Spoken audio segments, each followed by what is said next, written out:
عزتمندو په دې سیټ کې تاسو ته دغه ویډیو ښکاري. دا یو سوالګر دی او د ده دغه لاس کټ شوی دی.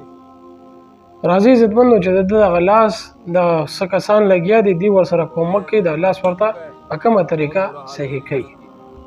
तो ये अल्लाह ताला खैर करे। इसका हाथ काटा हुआ है, आप खुद देख लें कि इसका हाथ कितना काटा हुआ है, ये मुस्तहक है या नहीं है। देखते हैं नीचे से क्या निकलता है।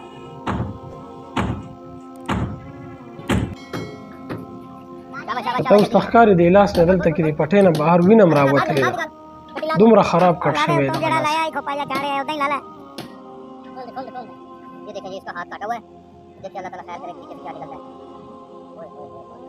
सीधा कर उंगलियां, उंगलियां सीधी कर, उंगलियां सीधी कर।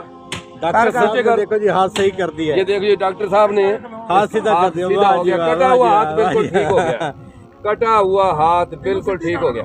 राणा साहब जी ये आसाना पंजाब पुलिस زمونږ تاسو دغه ویډیو کتلی دي ته وایي فراډي. لاس نه اسې پټۍ تاوه کړې وه. دغه شانتې خلک به تاسو ته په هر چوک کې په هر ځای کې په هر لاره کوڅه کې ښکاري. کم به په کم شکل کې وي، کم به په کم شکل کې وي. چا به ځان نه ګوډ جوړ کړی وي، چا به ځان نه بل څه معذوره جوړ کړی وي. څه زنانه دي او څه زړي دي او راوتي دي او دغه شانتې سوالونه کوي په کلو کوڅو کې په دې چوکونو په روډونو باندې ګرځي.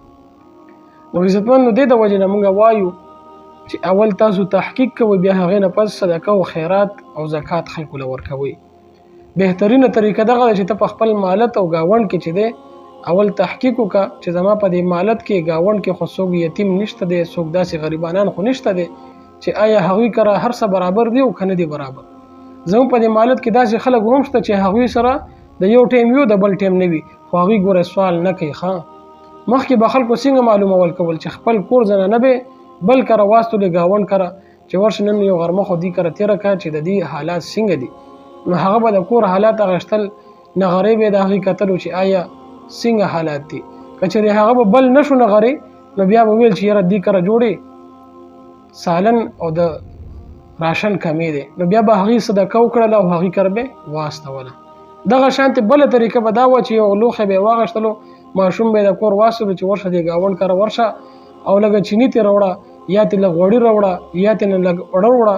نو جواب به چې څنګه رالو د هغې مطابق به هغې بیا فیصله کوله. که اوړه به راغله، چیني به راغله، نو پوه به شول چې دې کره راشن برابر دی. که جواب به بدل راغلو نو بیا به وویل چې یاره دې جوړې دې کره حالات خراب دي، نو بیا به صدقه وکړله، اوړه راشن دا شیدونه بیا واغېستل او خپل ګاونډ کې به هغه ګاونډیانو کره واستول. نو همدغه شانتې موږ ته هم پکار ده چې په خپل ګاونډ کې په ګاونډیانو باندې نظر وساتو، خپل خپلوانو باندې نظر وساتو. بیا به چې دی زموږ د صدقه او اخلاص د هر ټول نه اول شی ګوره اخلاص دی. ښه که موږ چېرې 11 روپۍ هم ورکوو نو د الله د رضا دپاره، ښه په چا باندې احسان نه کوو.